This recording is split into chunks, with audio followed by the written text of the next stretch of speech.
being competitive. To compete, I, as some may guess, I'm a pretty competitive person. I'm an okay mountain biker, I suppose, and I used to compete in competitions.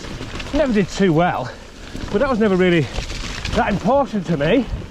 What was important was going away, having a laugh, but within that was the importance of beating my mates who I went along with.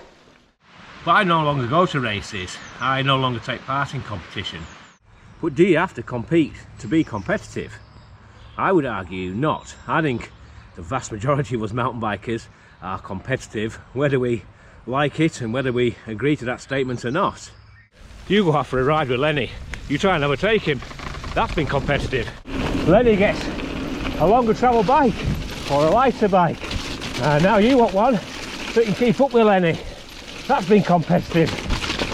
Not only to beat Lenny's bike, but so you can keep up with or beat Lenny on the trails. Returning to a climb you've done before, wanting to get up it quicker than last time to beat your PB on Strava. That's been competitive. See, that's the thing with being competitive. You can be competitive in competition, competitive with your mates, competitive with strangers, or competitive with yourself. It's all relevant and we all do it. There's an element of society nowadays that would have us not be competitive at all. The type of goons who tell school kids not to be competitive. Why don't we all have a game of share ball? And to me that's just wrong. Everybody needs to be competitive. It's how you get on in life. It's how you move forward. It's how you get the job you want. It's how you be the best person you can be. You don't get that playing share ball. That was bumpier than expected. So going back to the whole thing with encouraging kids not to be competitive, playing share ball and everybody gets a prize. What does that teach them? It teaches you that you don't need to try in life. You still get the prize.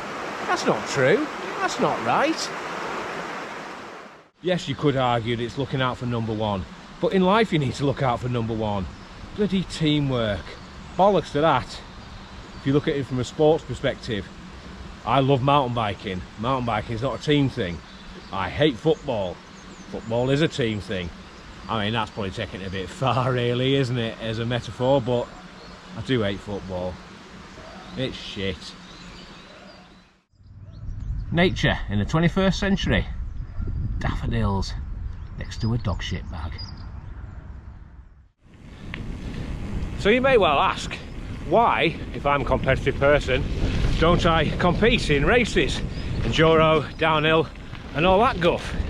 And I used to, and I used to quite enjoy it, but what I enjoyed was the going away part of it and the hanging around my mates part and competing against my mates, because I was never all that really. I was okay, had some okay results, but that wasn't what it was about, and it didn't need to be, and it didn't need to be competitive.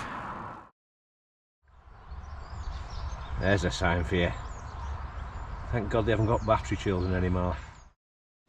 A great example of being competitive is Cushy, as in James, the original other half of Stopadoodledoo.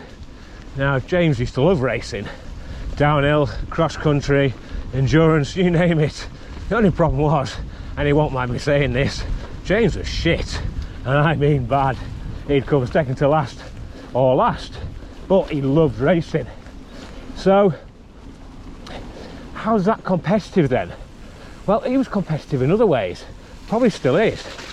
Years ago, the record for the number of times someone had pushed up Aston Hill was 18 runs. Had pushed up that bloody hill 18 times.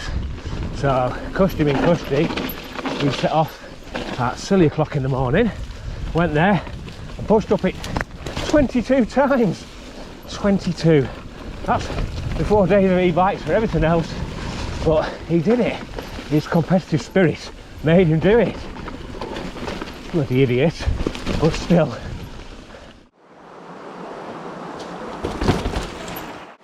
Well, You just got to, haven't you? I mean, I guess there are mountain bikers out there, probably more at the leisure end, who say they're not competitive. They just do it to get out in the countryside, have fun, ride about and all that. But then again, I bet when they're on a bit of road section and they see some roadies plodding away, they still have a pedal to overtake them. I know I did on the way here.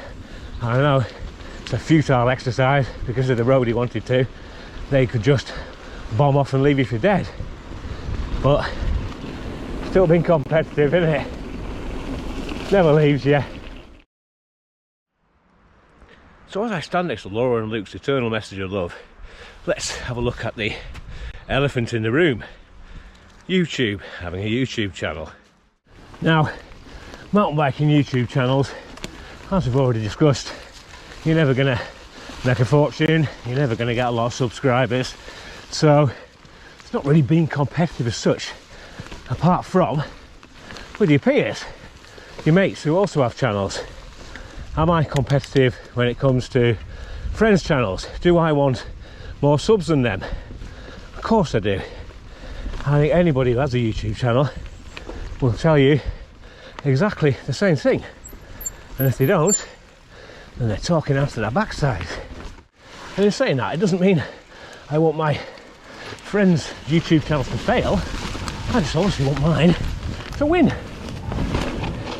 But those channels around the 2,500, 1,000, 1,500 mark, yes, of course I have them in my sights. Of course I want to get more subs than them. Why am I doing these silly rollings today? Woohoo! So what can we conclude from today's ramblings then? Well, we can conclude that I'm a competitive person, that I think a lot of other people, especially mountain bikers, are competitive too, whether they believe it or not, and I think competition is a good thing because it does spur you on to be the best you can. Now, it might sound big-headed to say all that, oh, I'm a competitive person and I try to be the best I can and I try to overtake people on the bike or anything else, but I think you need to do that and be like that to improve yourself. And I'm not trying to say I'm faster than everybody else, because that's not the case, trust me. But I'm going to try my damn hardest to keep up with them, that's for sure as well. So, there we go. A fancy new place. Well, not that fancy. Nice to get back into Wales though. Next week, let's see. Bye bye.